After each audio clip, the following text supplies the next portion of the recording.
holes in the building. This is holes in the building. All right, y'all. This first brother coming to the stage is touring all over the East and West Coast. He is simply a stage killer and here for you guys tonight. Y'all start clapping it up now. Start clapping it up now for Corey Chris.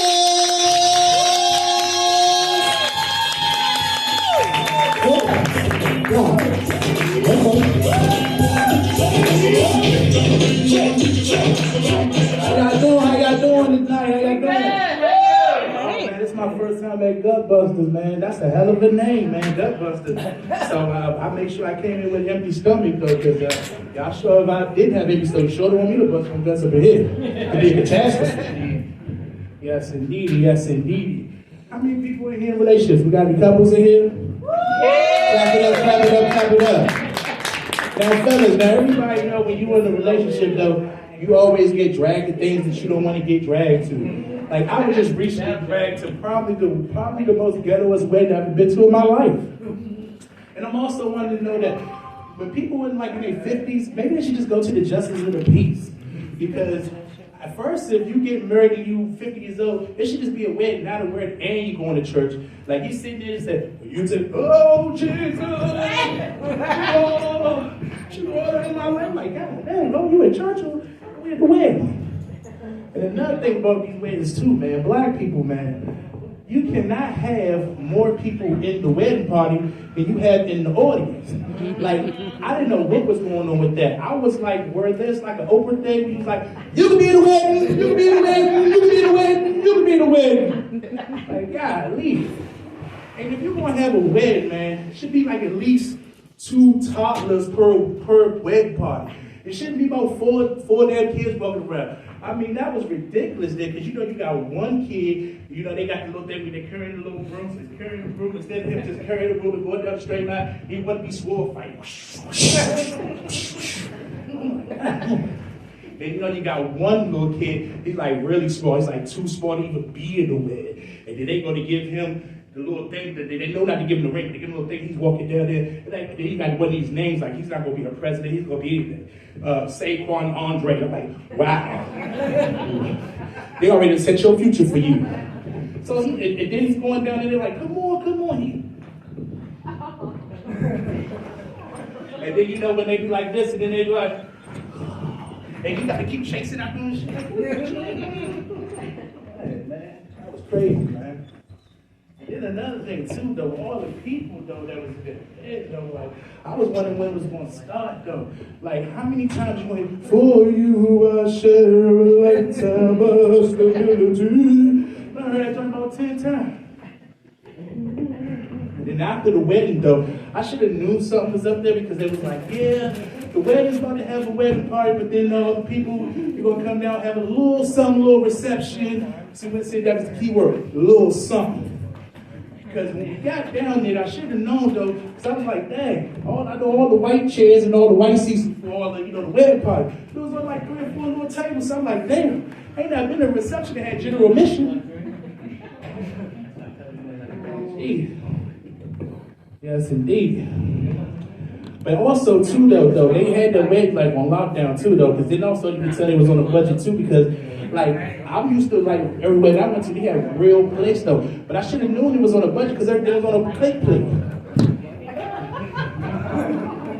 And then, they had the person, I guess this lady must have been, like, real decorated, though. She must be the head usher or something, had all the little ribbons and everything. And she made sure that everybody got 2 meatballs, a little bit of seafood salad, and 1 wing ding. And she was serious about it, too. I mean, shoot, man, she was so serious about it. They was like, we running out of mashed potatoes. She was doing Usher Boy signals and everything. She was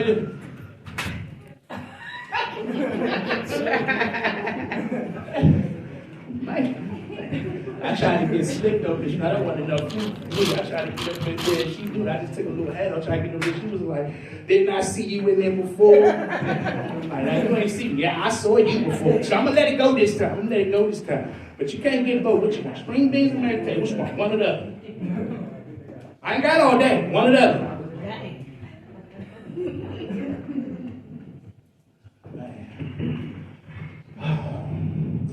My one thing I could say though, working with people and being in the working industry, though, one thing I can say that you throw white people like told on you, don't nobody tell you more than African. I kid you not. Like, I do maintenance for a living. So, and until I make this comment thing, you know what I'm saying, I'm turning wrenches. You gotta bring that paper, you gotta do how you gotta do. You know what I'm saying? So I was working in this real luxury building, right? So, you know, you keep your little 2 cars, you know, and I guess it was this unwritten rule that I guess when, you know, I don't want to say, Caucasians get on the elevator, you gotta kind of let them get on first. And then the African guy, you know, one thing about Africa too, we work with, they just got like one name, because you can't pronounce their whole last name. So it was like Joseph Abdullah. So his name was Joseph. So I just happened to go in the car, and every time I would get on the conversation with somebody, so then one day I got called to the office. Somebody called to the office, I'm like, somebody said, yeah, it's become my attention that you like to get on the elevator, you don't let the residents get on the elevator before you. So I was like, I didn't know that was a rule. I said, I don't remember doing that, I'd just be trying to get the work done. And then out of nowhere, oh no, he did it 3 times. Like, dang. And another thing about them too though, they always gotta outdo you, young. They gotta tell you that they super black. Like, you American blacks, that's just regular black. They gotta let you know they super black. Give you an example, right? Me and another co-worker, we had, you know, in our break room eating lunch or whatever.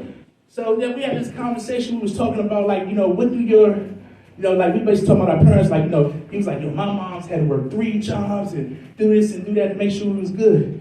So I was like, man. So the African dude, he just had to outdo us. Like, nah, that is nothing, that is nothing. You know, back in my village, that my mom had to go around the whole village and have to give it to all of the Mandingo warriors. And do you know that is not an easy job? Because all of the Mandingo warriors were all well endowed too. And do you know how hard it is for her to come home and that you're trying to get the Mandingo juice off of her blouses and dresses? It is a very difficult task.